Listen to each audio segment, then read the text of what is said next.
السلام عليكم ورحمة الله وبركاته. حبايبنا الغاليين المحترمين، ربنا يبارك فيكم ويسعدكم ويهنيكم ويرزق كل مشتاق الذرية الصالحة، ويشفي كل مريض وينجح كل طالب ويسعدكم جميعا يا رب. طبعا ما نتحرمش منكم أبدا أبدا أبدا على موقفكم الجميل جنب أحمد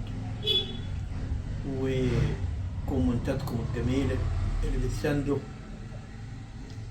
وإن شاء الله ربنا ينصره على من يعاديه. إن شاء الله ربنا ينصره على من يعاديه بإذن الله، لأن أحمد ما ظلمش ولا احنا ظلمنا حد، وربنا هو المطلع. ربنا سبحانه وتعالى هو المطلع على السرائر وهو المطلع على الغيب. فإن شاء الله إن شاء الله العدالة السماوية ما فيهاش ظلم.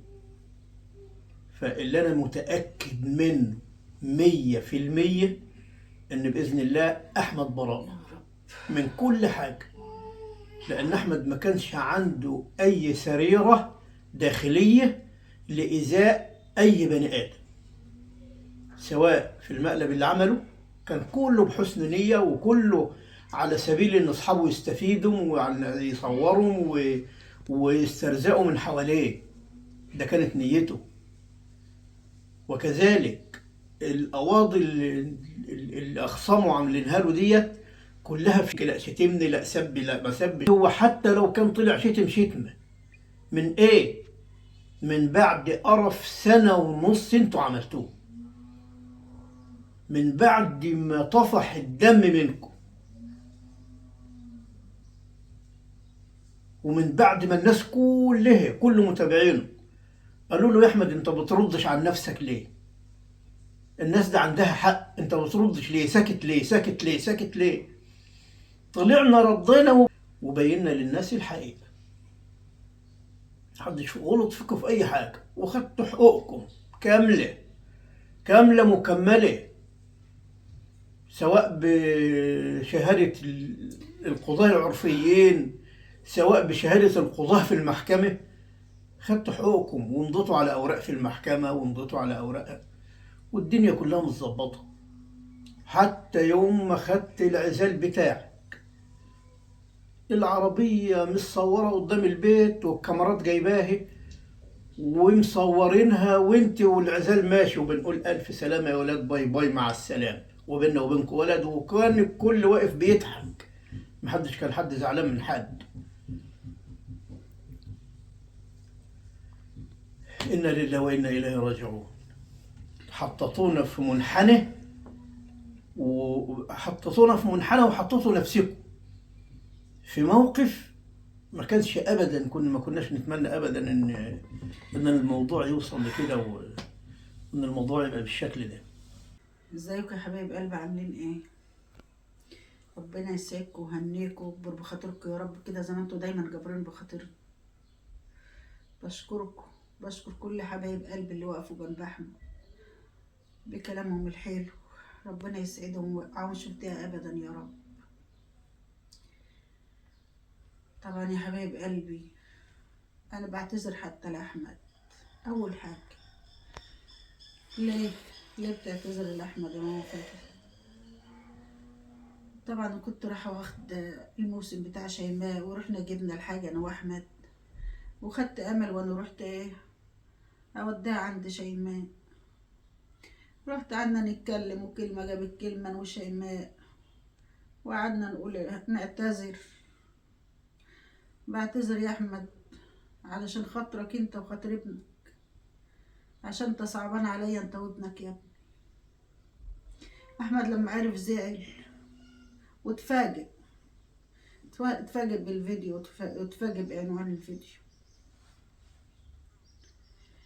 ربنا يصلح حالك يا ابني، يفك كربك ويفك كرب كل مكروب. يمكن ما نهضتش لسه راضيه واقول له بعمل كده عشان خاطرك وعشان خاطر ابنك يا احمد. قعدت اقول له ما عادش تفتح بس ولا تفتح حاجه، انت تعبت وانت هبطت. قول حسبي الله ونعم الوكيل، قول يا رب انا عاوز حقي من اللي ظلموني. احمد الظلم جامد وانا يمكن اكتر حد ظلمه انا، عشان دايما كنت باجي عليه، دايما بقول له عشان خاطر ابنك، دايما بقول له معرفش ايه عوضي ايه، احنا بتوع عوضي، احنا بتوع معرفش ايه. لعند ما خليت ابني يتفاجئ ان الناس شاكياه، والناس والقضية بتاعته في الحكم، ولا ما اعرفش ايه اللي حصل. والله انا مانيش عارفة كل ده عشان ايه، كل اللي بيحصل ده عشان ايه. احنا ناس وحشين، بعيدوا عن الناس الوحشة. احنا قعدنا قعدة عرفي، وانت بنفسك قلت ان احنا ما ظلمناكيش، وبنتك اللي ما كانتش عاوزة تعيش. قعدنا قعدة عرفي والتزمنا بالقعدة، واللي القعدة حكمته علينا اديناهولك. والله والله والله 3 بالله العظيم، وربنا يحاسبني اشد حساب على الكلام اللي هقوله. انا قاعده على قاعده، يعني الناس شالوا حاجتهم وكده، فالناس قاعده على البسطه بتاع السلم عند البوابه كده، وانا كنت قاعده جنبهم ومعاهم. والله قال احنا ما كنا متوقعين ان هنيجي نتلاقى الحاجه كده، كنت مظبطاها اكنها حاجه بنتي. ليه؟ احنا ناس بنخاف ربنا، احنا ناس بنعمل حساب لاخرتنا، ما نقبلش حاجه من حد. احنا الحمد لله عندنا اللي يكفينا ويفيد، واحنا مش هندوب اللي عندنا ولا اللي معانا، ولا الحاجه بتاعتي مش هندوبها. ما مرات احمد اهي والله ما بخلي لا كوبايه ولا معلقه هنا عندي، يعني لو حصل وجاب كوبايات مع اطباق حاجه، وانا بغسل انا احطهم على الرخام، ودي ام حاجتك وانت طالعه. انا مش عاوزه حاجات، ما انا عندي الحاجه احط الحاجه على حاجه، انا مش لاقي مكان احط فيه الحاجه. يعني انا عندي اطقم لسه ما اتفتحتش، اقسم بالله بنتي كانت جايبه لي طقم في عيد الام اللي فات، مش بتاع السنه دي اللي قبله، والله بكرتونته زي ما هو اتفتح، لا وكاتل وما اعرفش ايه، والله تحت زي ما هما في الجربيه. عندي حاجات كتير، هعمل بحاجه الناس ايه؟ خدت حاجتك وخدت كل حاجتك، وكنا متراضيين وحلوين مع بعض، وربنا يسعدها ويرزقها بابن الحلال اللي يراعي ربنا فيها. كنا حلوين، ما ضررناكيش. بتدوري على قيمتك وتدوري على حقك، ما انت خدت كل حقك اللي الناس حكمت علينا بيه. الحمد لله يا رب. قلنا احنا بينا وبين بعض عيل، ابن عمل ايه؟ ابن عمل ايه في اللي بيحصل ده؟ سنين وانت مخلعيننا وملبسيننا. والله ما بنسى، والله ما بنسى اللي حصل في اسبوع الفرح بتاعتي. ابني كان طلع غلط، فرد فعل، ورد فعل ايه؟ بعد مرة واتنين وعشرة، بعد سنة ونص. احنا كل واحد في الدنيا، احنا بشر، كل واحد في الدنيا يا جماعة عنده قدرة تحمل. يعني بيجي وقت خلاص ما عدتش قادرة تستحملي. فاحمد ما غلطش، ان كان غلط رد فعل، غلط ما هوش هو، ما ده بشر، ما احناش احنا انبياء ما بنخطأش. امبارح احمد كان فاتح بس،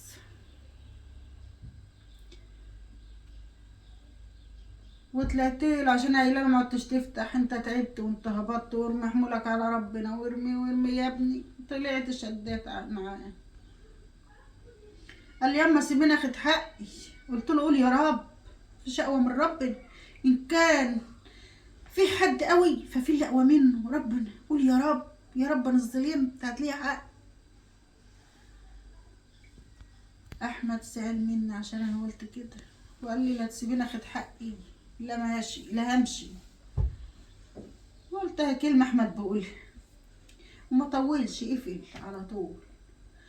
انت رايح فين يا احمد؟ قال هجيب شويه حاجات لايلن من السوبر ماركت. واحمد طلع لعندي دلوقتي لسه ما جاش. ابني اتدمر، احنا كنا عايشين احلى عيش، فيديوهاتنا زي ما انتوا شايفينهم، حياتنا كانت حلوه وجميله، كنا عايشين بما يرضي الله، لا بنيجي على حد ولا حد بيجي علينا، ولا بنعمل فيديوهات على حد، ولا كنا عاملين حد محتوانا، كنا عايشين كويسين. ايه اللي بيحصل ده؟ احنا فين؟ احنا في حرب، انا مش عارفه والله احنا في حرب يا جماعه ولا ايه؟ احنا وحشين يا ناس، ابعدوا عن الناس الوحشه، انت ربنا رحمكم ونجيتكم من الناس الوحشه، ابعدوا عنها. اللي بينا وبين بعض عيل، انت اشتكيت للحكومه قالت لنا عليه بنروح ندفع. هو احنا كنا عايزين ندفع بالحكومة ولا ايه؟ ماشي، ما احنا قلنا هم ايه؟ رفضوا. حضرتك انت اللي ما وافقتيش لما قلنا لك الجماعة ده هم اللي قاعدين بتوع محكمة الأسرة عارفين النفقة الشهرية قد إيه لكل طفل، وعارفين كل حاجة، والناس بتوع المحكمة يقولوا إحنا النفقة قد كده وأنت هتاخدها من وإحنا واقفين، بدل ما تنزلي المحكمة وتشتكي وسنة ولا بتاع لما تحكم لك وقصص من دي. أنت اللي قلتي المحامي قايل لي سيبي النفقة بتاع الطفل في المحكمة ايا كان الانفصال، وانفصلنا وعن رضا وكل واحد راح لحاله. ايه اللي يخليك تفتحي قناه على ابني وعلينا وتعرينا وتقولي فينا يعني اللي محدش يطوقه، وتفتحي قناه اسمها حقائق اليوتيوب وتشيلي الواد على عينيك وتحلفي ان ما يتابعني، وامك تحلف على المصحف انها ما تابعني، واحنا عارفين ان هي بتاعتكم. ليه؟ لان احنا ملناش الحمد لله الحمد والمن، ملناش اي اعداء على وجه الارض، كل الناس بتحبنا واحنا بنحب الناس. لما ظهرت دي قلنا بس يبقى هم اللي عملوه. وتوقعاتنا في النهايه بعد سنه ونص اتضح ان انتوا سبتوا البث او فلت منكم الفلتر او الله اعلم، المهم صوتكم ظهر على حقيقته. وقلنا لكم يا جماعه ده هو صوتكم، ايه هو وحياة ما هو صوتكم. يتضح برضه في الاخر من اسبوعين والله اكتر ان الايميل بتاع القناه معاكم، ولما ربنا كشفكم اديتوه لحد اسمه راغب ولا ما اعرفش اسمه ايه، وصوتكم ان انتوا اللي عاتيين الايميل لراغب وهبعت لك الايميل واعمل فيهم وسوي فيهم.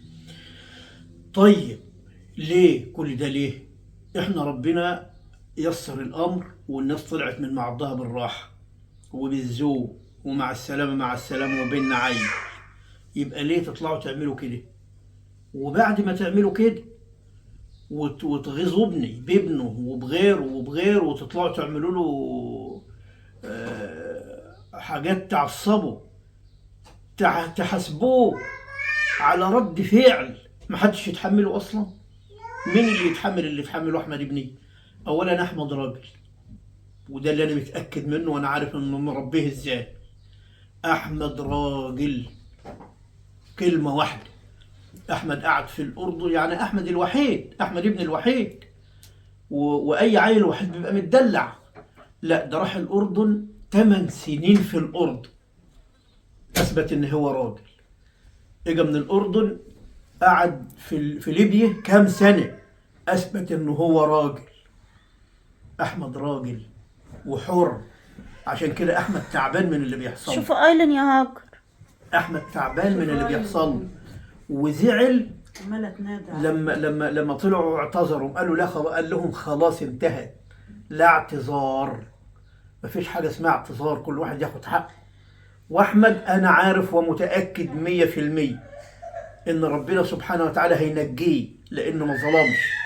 احمد اذا كان بيعمل حاجه الوقت كده وبيدور، فبيدور على حقوقه وحقوق اخواته البنات وحقوق امه وحقوق مراته اللي اتهانوا واللي اتسب عرضهم واللي اتعرم على مستوى العالم، والاتهامات الكاذبه اللي انتوا وجهتوها لناس من العزبه، ناس من البلد هنا يقابلوني يقولوا انت ايه يا عم جمال اللي دخلنا في الموضوع.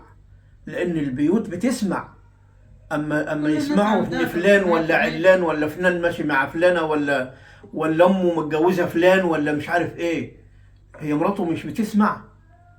مراته بتسمع الكلام ده ولا بتسمعش؟ ده انتوا خربتوا بيوت ناس كتير، مش بيتنا بس. لا بابا يقصد يا جماعة ان هم بالفعل بيقولوا اسماء ناس حقيقية هنا من هنا. ايوه بيقولوا اسماء ناس حقيقية من هنا لانها عاشت معانا هنا 3 سنين. وغير كده الناس كانت معروفة، غير كده يعني الناس اللي هي كانت بتتكلم معاهم من هنا اساميهم كتير. لا بالذكر اسامي الناس دي كتير. اشحن لي من عنده فلان، هات لي التموين من عنده فلان. يعني هي جايبه اسماء ناس عامه اللي في الصيدليه واللي في سوبر ماركت معروف واللي كذا، جايبه اسماء ناس عامه واتهمتهم بالزور، ونسائهم عملوا معاهم مشاكل بسبب الاتهامات دي. فانتم يا ناس اتقوا الله. يعني كده مش بيخربوا بيوتنا لوحدنا، ده بيخربوا بيوت انتوا ناس تانية معانا. خربتوا ناس، بيوت ناس كتير. والناس اللي كانوا الأزرع بتاعتكم في المكان هنا كانوا معروفين، وكانوا دايما على طول حوالينا وورانا وحوالينا وورانا. لما اتكشفوا ما عدناش بنشوفهم، ما عدناش بنشوفهم. عاوزين تقطعوا عيشنا ليه؟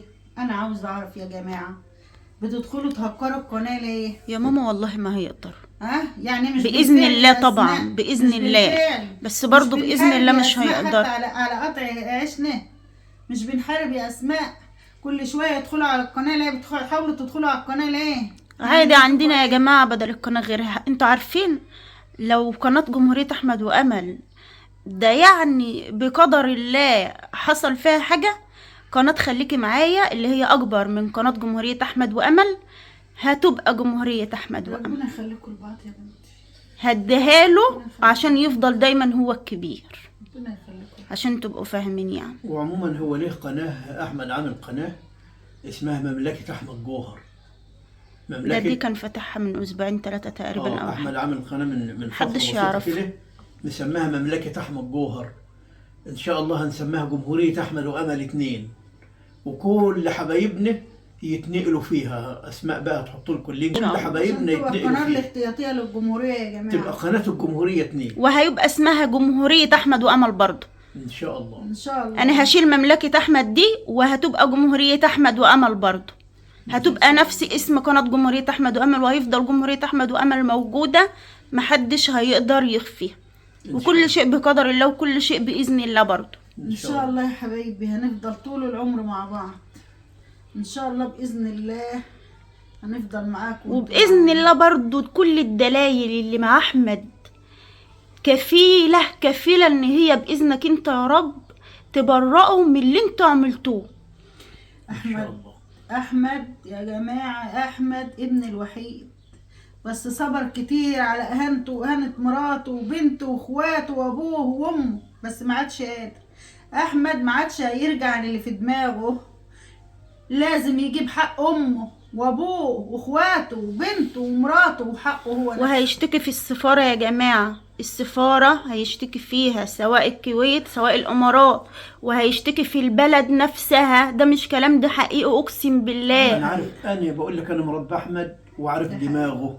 هنشتكي في البلد نفسها. هاخد محاميين وهنزل الكويت، هاخد محاميين وهنزل الامارات، ومش هسيب حقي. انا ما عدتش عايز اليوتيوب ده، انا خلاص انا هعتزل اليوتيوب. انت عارفين بس باخد حقي ابقى اظهر تاني.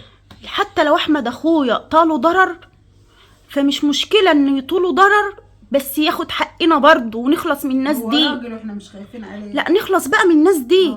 نخلص لان مش هيخلصنا منهم الا الحكومه. تعبنا يمكن يا بنتي يقدر بقى يخلصنا. والله يا جماعه احنا نفسنا بنقول، واحمد اخويا نفسه بيقول انا يا جماعه اتحاسب على رد فعلي واتحاسب على غلطي، بس اخلص من الناس دي واخد حقي منهم. الواحد ياخد حقه، والحكومه هي اللي هتقدر توقفهم عننا، لان احنا بصراحه ما قدرناش نوقفهم. مش قادرين، بقالنا سنين بنتهان وسنين بنتعرض لغايه الوقت اللي احنا فيه ده برضه. اللي اسمه محلاوي ده اللي دردر الراجل العجوز ده كان موصى عليه ناس غزه ونيمه في المستشفى في العناية المركزة بالشهور، وكان سبب ان هو هيموت. بس قالوا ان هو راجل رخيص بيتأجر، ما كانش رجع لدردر ده تاني عشان يسب فينا عشان بالفلوس. ابدا كل دول اقسم بالله ما هنسيب حد غلط فينا، مش هناخد حقنا منه. سوما انت عندك بنات يا سوما. ورورو يا رورو، والله والله والله ما هسيبك في اللي قلت عليا، اقسم بالله. خلاص هي قامت، كل واحد يتحاسب على غلطه.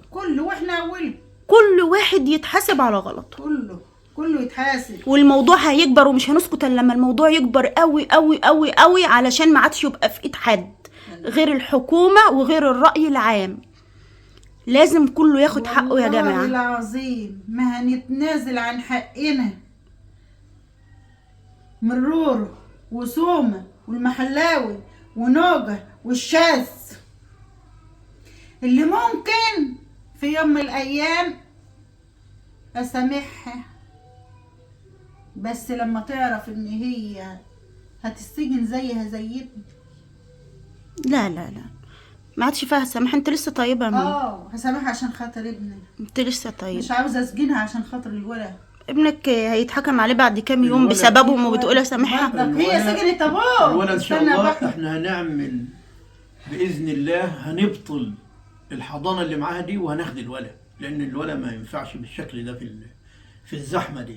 الولد لازم يعيش في جو هادي. هسامحها يا أسماء عشان ما تسجنش، يمكن الوحيدة، بس مش هسامحها كده بالسهل. بصوا يا جماعه، حكم عليها هسامحها عشان خاطر الولد. بصوا يا جماعه، بس كل مش اللي هتنزل بيحصل كده فينا ده بالسهل. اساسه ايه؟ لا المحلاوي يعرفنا، ولا رورو، ولا غيرها ولا غيرها، ولا دردر نفسه يعرفنا. كل البلاوي دي كلها جت منين؟ هي امه، بس هما دول هو حد الاساس. كان يعرفنا؟ بس عاملة الولد. احنا مش هنسكت خلاص يا ماما. محدش عامل حساب لنا يا جماعه، محدش عامل حساب للولا، محدش عامل حساب. لو كانت عملت حساب ان هي بتسجن ابو ابنها خلاص الدنيا هدت، وترجع تقلب في القديم من تاني، وترجع تغلط فينا، وترجع عايزه توصل احمد للسجن، وتقول انا عامله لك بدل القضيه 4 و5 عشان لو ما لبستش دي تلبس في غيرها. يبقى دي واحده ما كانش تستاهل تاكل عيش وملح في بيتنا. اللي تسجن ابو ابنها وعايزه تحط له بدل القواضي 4 و5 علشان يطلع من دي يلبس في دي، يبقى دي الحقد والغل والنار في قلبها مش هيطفى، مش هيطفي غير الحكومه. الحكومه هي اللي تدي لكل واحد حقه، يا اسماء كله بالقانون يا جماعه. يا اسماء، نعم. ده ما عملتش، ما شافتش لحظة حلوة قضيتها معانا. ليش كانت شفت لحظه وحشه؟ يعني حتى لو افتكرت ما تفتكرش حاجة حلوة. يا ست احنا ناس وحش، احنا ناس وحشه، احنا ناس وحشه، وكل واحد خد نصيبه، وكل واحد راح لحياته. ده ما يديهاش الحق ان هي تفتح علينا قنوات تسب فينا وتلعن فينا وفي شرفنا، وفي الاخر يحاسب اخويا على رد فعله. ردنا عليكم، ردنا، بس ردنا علشان حقنا نرد. احنا بالنا وبالنوجة دي ايه؟ اي حد في الدنيا يا جماعه، حد هيقول له انت فيك وعليك، هيقول له لا انت اللي فيك وعليك، انت اللي غلطت فيا ويبقى ما تستاهل. ردش الا بعدها، بعد ما زهق يا اسماء، ما ردش كده بالسهل يا اسماء. ان شاء الله باذن الله العداله السماويه، زي ما قلت لك العداله السماويه فوق كل شيء. ان شاء مش الله ان هسامح شاء حد يجي الله عليا ولا على عيالي. ربنا هيبرئه. ازاي؟ قدير سبحانه ربنا معاك يا وتعالى، ابني. لانه ما ظلمش. يا جماعة هو كده في جلسة، المهم في كده في جلسة. الجلسة دي طبعا لازم يبقى فيها حكم، الله أعلم الحكم يبقى فيها ايه، بس احنا لسه ما نقدرش نشتغل غير بعد الحكم ده اللي احنا عرفناه، لان ما عادش فيه وقت لينا. احنا ما عرفناش الا متأخر بحكاية القضية دي، فما فيش وقت لينا للدفاع، لان الجلسة جلسة حكم، فبعد الحكم هيبقى بقى استئناف وحاجات كتير بقى. ان شاء الله فاطمنوا ان شاء الله خير. المهم هي تحكم غيابي، تحكم زي ما تحكم، إن شاء الله باذن ربنا الله معانا. يقين وحسبنا على الكلام اللي انا بقوله ده، يقين بإذن الله. احمد ان شاء الله بريء بريء بريء من كل ما ينسب اليه، لان احمد ما غلطش في حد. احمد لو كان يا قال رب. كلمه فكانت رد فعل للبركان اللي جواه من اللي انتوا عملتوه. فاحمد ان شاء الله بريء. كانوا بينزلوا علينا في اليوم، بريء وحسبنا على اليقين ده. كانوا بينزلوا علينا في اليوم كام فيديو. بس احنا بقى لازم ناخد بالاسباب، وانت مش هنام بقى على السرير واقول بريء، لا انا لازم برضو واعدوا لهم ما استطعتم من قوه. زي ما احنا كنا نايمين وبنقول لا لا لا لا, لا ده هم اكيد يا اخي عشان خاطر الولا مش عارف ايه، خاطر الولا ايه. بس لما طلعتوا بالشكل ده يبقى لازم تقوم بقى وكل واحد يتحاسب. كل واحد يتحاسب على غلطه يا جماعه. في ناس تقول لك ايه، هيسجن ام ابنه، هيسجن ام ابنه، وهو مش ابو ابنها. ابو ابنها عمل فيها ايه؟ ده كل واحده في الدنيا اتطلقت، كل واحده في الدنيا لو اتطلقت وحصل اللي حصل لابني كده، انا ما شفتش حد حصل لابنه زي اللي حصل لابني. انا ابني اجرم، ابني ما اجرمش يا جماعه. يقول لك أنا اصل مش اتجوز على عفشها وهي عفش مين بتولد. ده هو يا اتجوز على عفشها وهي بتولد؟ لا والله يا بنتي اولا ما حصل. هو ما انا اتجوزش عايزك، اصلا الا بعد معلش ما يا اسماء، انفصل. معلش لو سمحتي يعني، اتفضل. يا ريت في الفيديو ده اهو تنزلي المقطع اللي هي خدت فيه عزلها وانت بتقولي لها مع السلامه يا ام ركان واحنا بينا عيل ومش عارف ايه، والدنيا هاديه خالص. الفيديو ده على المنتدى اصلا، احمد رفع، انا شايفاه. يعني الدنيا، ادخلوا على منتدى احمد يا جماعه، هتشوفوا الفيديو وهي دمرت العربيه محمله عزلها دمرت والدنيا ابني. رايقه وخدت عزلها ومشت ومع السلامه يا ام ركان واحنا بينا عيل وتمام التمام ولا اي حاجه خالص والدنيا والله ما هاديه. في قلبنا اي حاجه. ايه اللي حصل لما هو اتجوز بقى في اسبوع الفرح تعملوا يا فيه؟ جماعة الناس اللي فاهمة النقطة دي غلط وبتقول أحمد اتجوز على عفشها ما حصلش. وهي بتولد. أحمد ما اتجوزش غير بعد الانفصال، وكان في قعدة عرفية حكمت لها بمبلغ خدته مع حاجتها اللي هي جايباها. المبلغ ده كان من 3-4 سنين يا بنتي مبلغ. ايا كان المبلغ، ايا كان بقى اللي اتحكم علينا بيه، اللي اتحكم علينا بيه احنا نفذناه. وطلعت خدت قايمتها، خدت حاجتها بالقايمه. انا والله كنت مطلعه في الفيشه بره لو كبه بقى يحطوها ويجربوها. كانت مطلعه لهم فيشه كهربائيه فيشة بره كهربائية، علشان تجرب كل كهربائية. الاجهزه الكهربائيه بقى قبل ما تاخدها. دي يجربوا ما حشناش حاجه. كل حاجه اتجربت قبل ما تطلع من عندنا، كل حاجه اتجربت، غسالات، ثلاجات. يا جماعه ابني بتدمروا ليه؟ ابني عاوزين يدخلوا على قناته يهكروها ليه؟ ابن عاوزين يقفلوا قناته ليه يا جماعه؟ انا عاوز اعرف. اكل عيشنا، حتى اكل عيشنا انتي دمرت ابني، عاوزه تدمرينا كمان في اكل عيشنا. الحمد لله ما عادش ظاهر في فيديوهات واقسم بالله احمد يلا ربنا معاه. ربنا معاه. ربنا معاه. ربنا معاه وحسبنا الله ونعم الوكيل في اللي ظلموه يا حبايبي وعطلوه. حسبنا الله ونعم الوكيل في اللي ظلموه وعطلوه. وكل حبايبه وكل متابعينه عارفين احمد وعارفين طريقته وعارفين تهريجه وعارفين روحه الخفيفه. اقول له قناتك، يقول يما ده انا اطلع ازاي؟ ده انا بطلع اضحك وبطلع اعمل مع الناس. هطلع اضحك ازاي يما؟ هطلع اعمل تحدي ازاي يما؟ هطلع اعمل معرفش ايه. ساب لكم البيت وساب لكم الدنيا. حتى قناته اللي اكل عيشنا عاوزين تطيروها. كل حبايب جمهوريه احمد وامل، ام هاجر ولا امل، حطوا لهم لينك القناه بتاعت احمد كان عامل قناه لنفسه كده من شويه كده، كان اسمها مملكه احمد جوهر.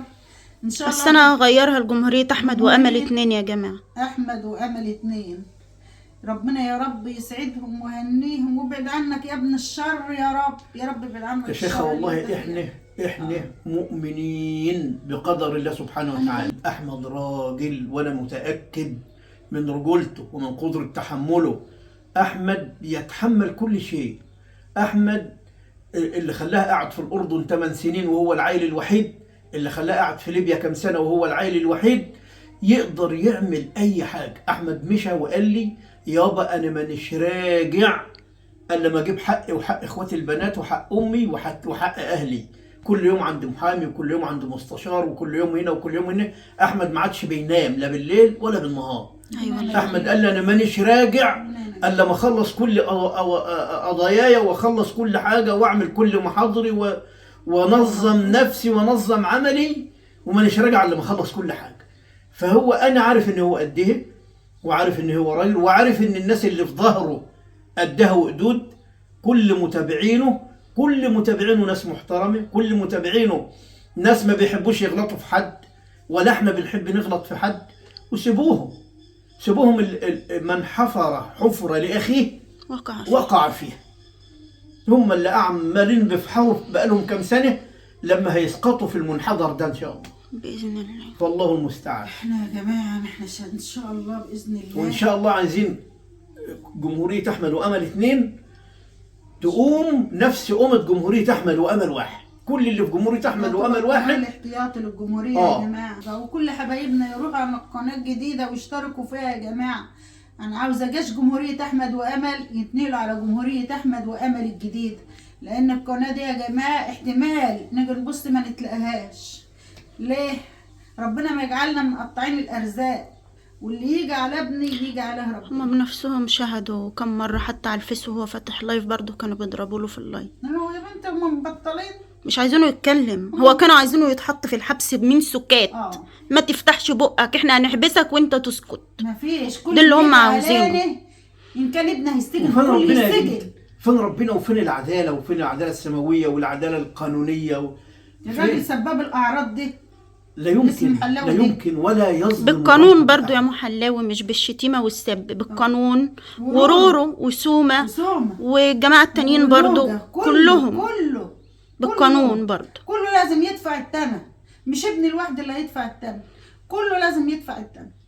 كله وحسبي بالقانون الله بإذن ونعم الله. وهو احمد لا قدر الله حتى لو جراله حاجه وحتى لو احمد راح من ايدينا، بيد الشر. هو احنا هنعيط عليه؟ الشر. لا مش طبعا. هنعيط عليه، احنا في ظهره واحنا وراه باكبر محاميين.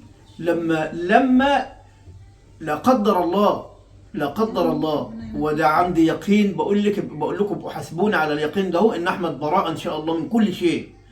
بس لو حصل له حاجه اني في ظهره لما اجيب له حقه وحق كل حد في العيله اخطأت فيه بإذن الله. الله، لما كل واحد يناله من العقاب. وانت عارف يا بابا، حتى لو احمد ناله من العقاب وفعلا خلاص بقى في حد للي احنا فيه ده، والناس دي الحكومة توقفها بعيد عننا وخلاص نخلص من القرف اللي احنا فيه، احنا والله ما هنبقى زعلانين.